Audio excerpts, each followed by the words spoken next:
Narcissists don't control you with insults. They control you with loaded questions. You know that feeling when someone asks you something and something inside you just tightens? Not because they were cruel, not because anything they said was technically wrong, but your body knew something was off before your brain could explain it. If you've spent significant time around a narcissist, you've felt that.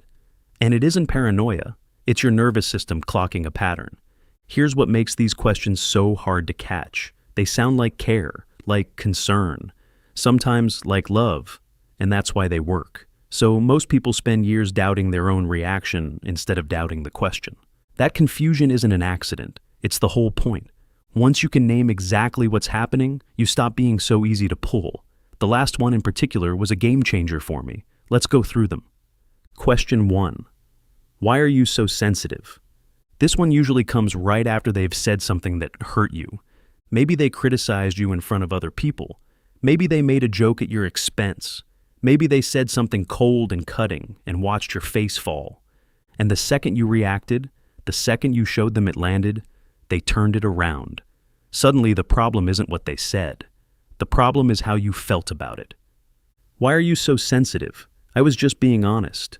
You were fine 5 minutes ago. What happened to you? This question isn't curiosity. It's a redirect. It's telling you that your emotional response is the crime, that you are the problem, not what was done to you. And if you heard this enough, you learned, you shut down, you went blank. You said, "I'm fine," before you even checked if you were. That's not sensitivity leaving you. That's you going numb to keep the peace. Question 2.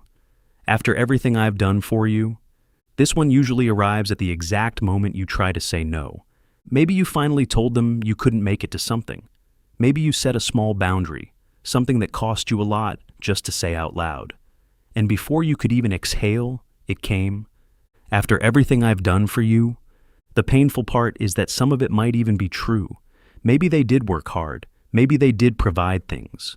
But watch how those things are being used right now, as currency, as debt, as a reason why you owe them your silence, your compliance, your unconditional agreement. Healthy love doesn't come with a running invoice. If you've been around someone like this for long enough, you probably developed what I call the guilt flinch.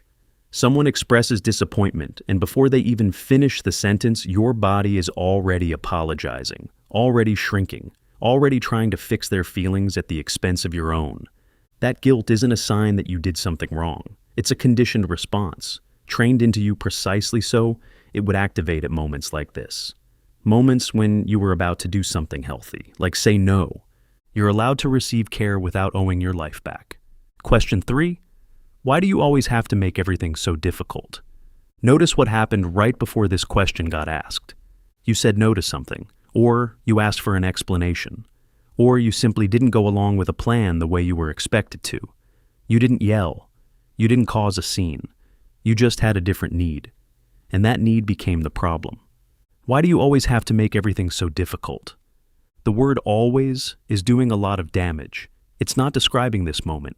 It's turning a moment into your identity, your whole personality, your entire way of moving through the world. Suddenly, you're not someone who raised a concern. You're someone who is fundamentally, characteristically, exhaustingly hard to deal with. And if you heard this enough, there's a good chance you believed it.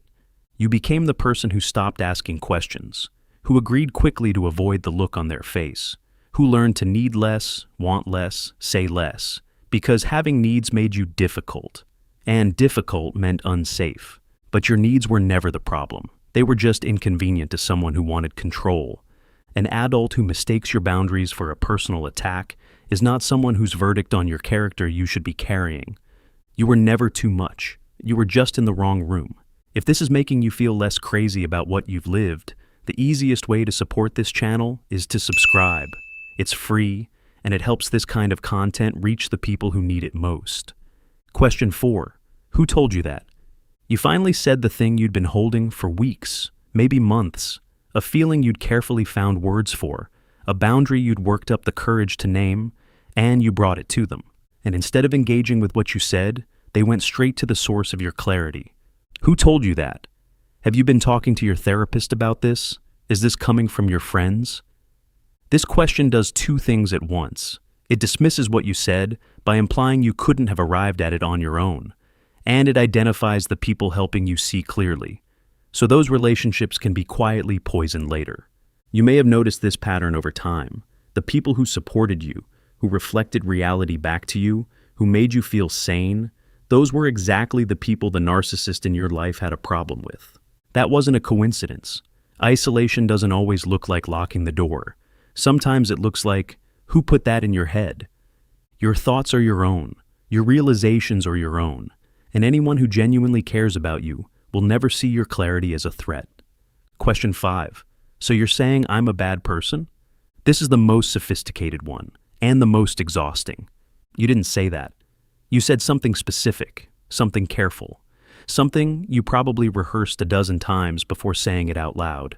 And in one sentence, they collapsed everything you said into the worst version, and then made you responsible for it. Now you're not having the conversation you came to have. Now you're reassuring. You're walking it back. No, that's not what I meant. I'm not saying you're a bad person. And just like that, your need is erased. Their wound is the only thing in the room. This works because you care, and because you don't want conflict, because you don't actually want to hurt them, because you came into this conversation still hoping, on some level, that being careful enough with your words would finally make you heard. It won't. Not like this. You are allowed to name a specific behavior without putting someone on trial for their entire existence. That comment hurt me is not the same as, you are a terrible person. Anyone who treats those as equal isn't engaging with what you said. They're escaping it. What you do now. Here's the thing about all 5 of these questions. They only work if you feel compelled to answer them fast, on their terms, in the moment they're asked. You don't have to. You're allowed to pause. You're allowed to say, I need to think about that. You're allowed to notice the tightening in your chest and treat it as data rather than an emergency to fix. The goal isn't to win an argument with a narcissist. The goal is to stop shrinking inside one. Let me know in the comments which question gets to you the most. Then I'll pin some calm go-to responses for the most popular one. Remember, you spent years learning to read a room in seconds, to manage someone else's emotions, to shrink yourself to keep the peace. You are not naive. You are not weak. You were trained for survival. Seeing it clearly is the beginning of not being controlled by it. Because the moment you recognize the pattern, you stop being inside it. You start watching it instead.